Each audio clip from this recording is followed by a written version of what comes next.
Hi guys, I always wanted to do this video, and what happened was like last year there was a YouTuber that said my experience on the California Zephyr was a nightmare, and I actually would just want to say that I really appreciated his video because the thing is that with the California Zephyr and a lot of the Amtrak trains, sometimes you see videos by people like Jeb Brooks or Downey Live where it's kind of like this winter wonderland or it's nothing but just greatness all throughout and very very minor like criticisms, but it's mostly done as like a hype video. And honestly, if we do videos of anything, definitely it's good to show the good side and the bad side. And I definitely think with my videos, I think one thing that I like about my style is that I'm very like in your face and gritty because I'm inspired by films from the 1970s that were kind of like that. And I also just don't, I like to be unapologetic. And I definitely think that his video, a lot of people were kind of saying some things about him, like saying, "Oh, well, you know what?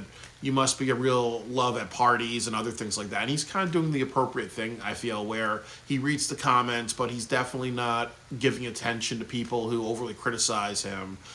Because you always do that with YouTube videos. If people are overly criticizing you, and it's kind of like something you need to work on, like maybe they say your audio sucks or whatever, improve on that. But if somebody's like kind of saying, "Oh well, no, you're an old boomer," or "You're a negative Nancy," or "No, fuck you," or whatever, you just ignore that.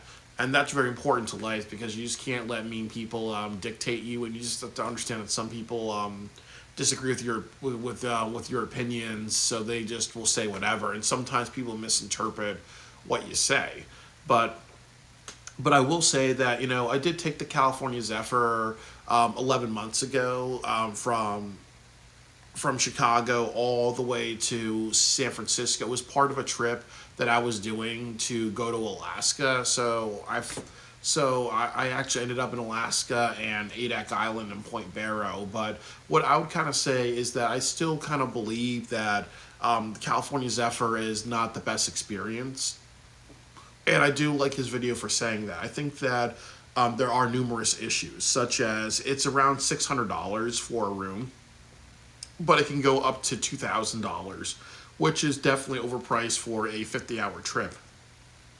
Also, too, with the American rail system, it's extremely terrible. So, definitely, you're definitely going to be a couple of hours late. However, it's way better than Greyhound, and there's always a chance of sendbacks and cancellations. So that just means if it gets really really snowy during wintertime, or if there's an issue, they have no problem saying, "Okay, we're so close to San Francisco, but we're gonna go back all the way to Chicago," or, "Well, we're about to go into the mountains in Colorado. Well, it's snowy," or, "Well, it's a little dangerous. Well, we're going to actually go back to Chicago." And then, if you don't have the money, then you just are stuck there and you can't fly to California if you need to get there and other things like that. But also, too, the other big issue is the food. I really agree with what he said, that definitely if you kind of step back and look at the food, it's definitely like, microwaved, very processed, and it's also extremely overpriced. Like, I really think it's really disrespectful that they charge $25 for a lunch, $30, no, $25 for a breakfast, $30 for a lunch, and then $50 for dinner. And that's not really cool because obviously, if you have a family and you didn't realize what the food options were, you're going to be spending, you'd be spending close to like 200 to $400 a day on food that you could easily just you can just easily spend way less on. So it's not really fair to the other passengers who don't bring stuff, like they're gonna be eating like hot dogs and hamburgers and other things. So I really don't like I don't like how expensive it is and how it's kind of limiting. But I do appreciate how they make it free for people who already paid for a room. The other thing that I will say is that the bathrooms are very disgusting and aren't excusable. They really need to kind of do like either hourly bathroom cleaning, or they need to just do it maybe every like 6 hours. But the fact that there's always shit on the toilet bowl, Obviously, if you need to sit down when you use the bathroom, and somebody's pissed on it, you can't really sit down in it. And then also too, if there's a woman and she has her period blood, or if there's somebody with a medical issue and they bleed on the toilet seat, that's going to be on there through the whole trip. And in addition to that, if you shower, it's very, very dangerous. Like, what I've learned is that if you really need to shower, what you should do is obviously take a shower, get really, really clean before the trip. And then during the trip, whenever they have like a 30-minute break or whatever, or whenever they're at a stop that's like a smoke break for 30, 40 minutes, and they're running good time, that's when you shower, and that's that really. But I wouldn't totally not recommend showering because it's definitely not safe. And then the other big issue is that they have no Wi-Fi and no internet, and that's really egregious because honestly, this is the 2020s, and some of these trains are built in the 70s, so in like the 50s, 60s, or 70s. So obviously, for them not to have that is extremely outdated or whatever. You should bring like a mobile hotspot, like I have one from like T-Mobile. Um, you know, always bring like this and stuff like that. But also, I would kind of say that if you have a DVD player or other things like that, that's very, very helpful. And I would also kind of say I think the other big issue is kids, because the big problem that I kind of see is that people bring their families, so you're gonna deal with screaming kids, you're gonna deal with like kids like just like running around, running through the hallways, or sometimes they may make a mess or whatever. And then other things too is that some parents don't know how to discipline their kids nowadays. And then the other thing too is that if you have like somebody that has like a 3 or 4 year old and they're very hyperactive, what do you think that's going to be like if you have your own cabinet and you're next to their cabinet? And like I've said, I think like there was this girl that was like autistic. She was 3 or 4 years old, so her parents were like pinning her down and pinning her down, like like putting a hold on her, and she was kind of screaming to like be put out of that hold. But it's definitely kind of disturbing. So you're gonna have to hear all that really. And if I've not mentioned it already, that I do think it's very unfortunate that they do not aim to be on time. And then also, if you have a room or whatever, what happens usually is on the last day, you just get a breakfast and lunch. So it could be 4 hours late, it could be 5 hours late. They won't feed you. They'll act like dinner doesn't exist, and I really don't like that because that feels very, very cheap.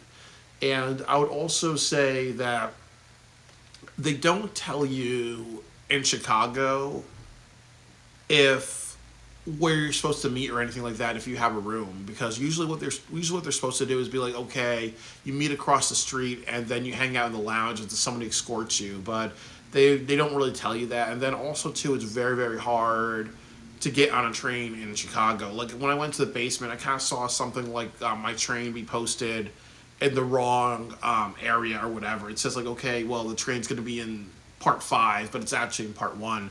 And I remember really how I talked to an Amtrak employee. He saw my face. I looked confused, and he saved my entire trip because really just how the screen was like very confusing. My other thing to tell you guys is that with Amtrak, like you say, with the airplane, you always should go to the airport 3 hours in advance, 2 hours maximum in advance.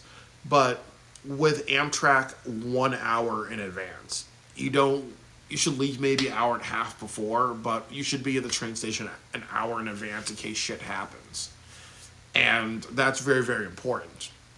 I'd never ever do Amtrak at the last minute because you never know when anything can happen. And and definitely if you don't know where to go, ask questions. And if you don't ask questions, you're completely fucked. I think my other thing I would say is that 100% to you guys, spring is the best time. Like spring or early summer is the best time. This is before hurricane season. This is before tornado season, and then also this is after winter. Because you don't want to do it during winter. Winter is the worst time to do this because there is a high probability of delays, of avalanches or whatever, and being sent back. And like it's kind of been proven, if they have an issue, it can take a couple of hours, or it could even take 8 or 9 hours. And Sometimes they will give you a partial refund, and sometimes they won't. I actually will tell you a story that when I took the Amtrak Crescent, that they had a blackout in my room where all the lights went off and there was no power, and they actually said they were going to give me a refund. And when I talked to Amtrak about it on the phone, they were actually arguing with me. So you're not gonna. So their goal is really is to make money, and I really would agree with what he said that their point is not customer service. Their point really is to provide a rail service, and just like with passengers on a bus, their goal is just to make all the money that they can. They don't really care about comfort or whatever.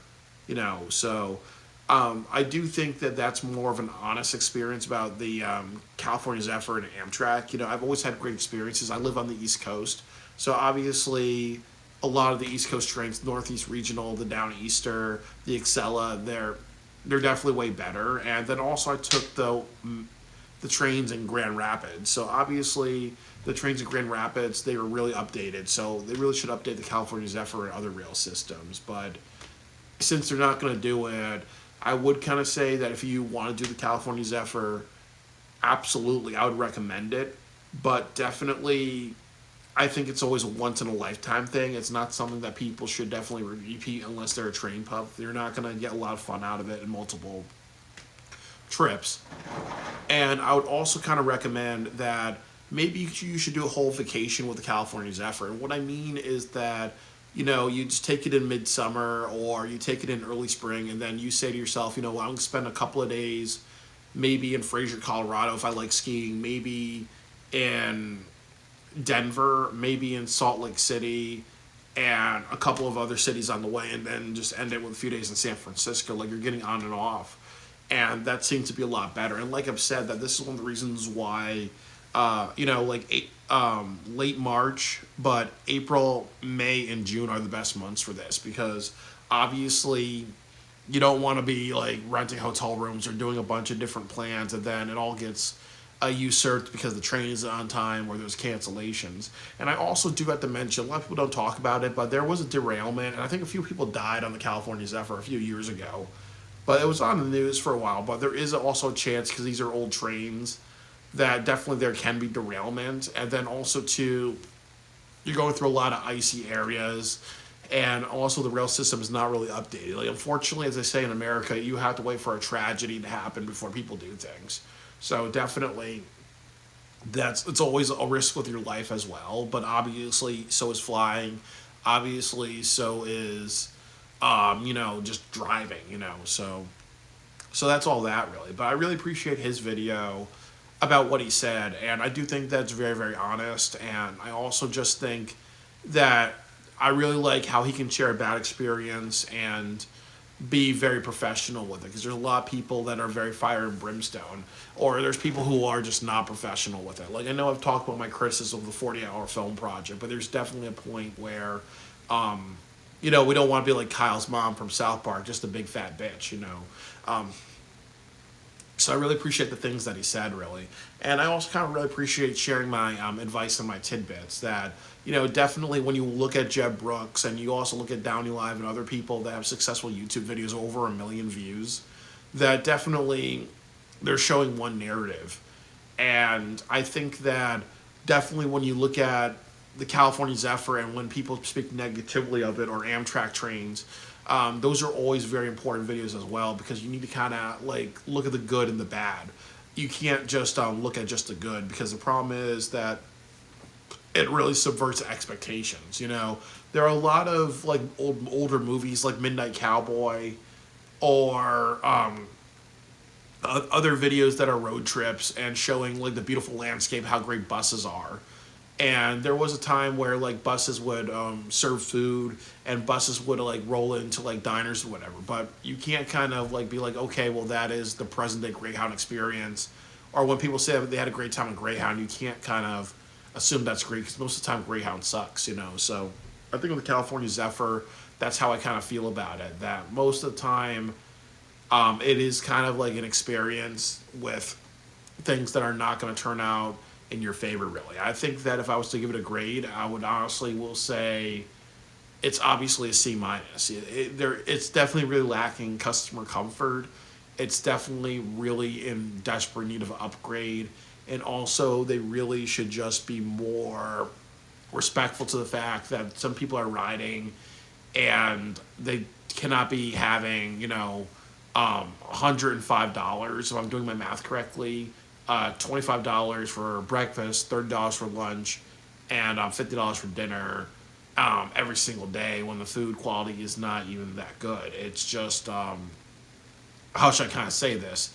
It's almost like going to a private school and having a little bit of above average meal, really, But there's definitely a lot of improvements that need to be made, and I definitely just hope when people take the California Zephyr, my biggest advice is just two things, take it in April, May, and June. And I would also really advise that you just stop in different cities, So, do like a part one, just stop in Denver, stop in Salt Lake City, and then also just stop in, San Francisco, and then you'll have a really great time. And that's also good because the other thing that happened was I chose not to take my train from San Francisco to Seattle because I was so claustrophobic and stir crazy and training and just anxiety. I had a lot of anxiety because of spending way too much time in the California Zephyr, So definitely it's good. And then also, as I've said before, that I felt was really disrespectful when they actually had the concession person get on the intercom and do his comedy skits. And I actually reported his behavior to Amtrak because, for example, I work in a hospital.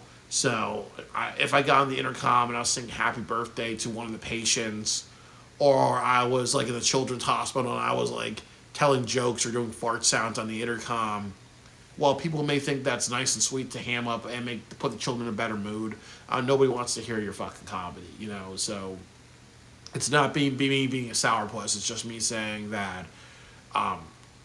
it's just not, it was not welcomed and it's just not professional.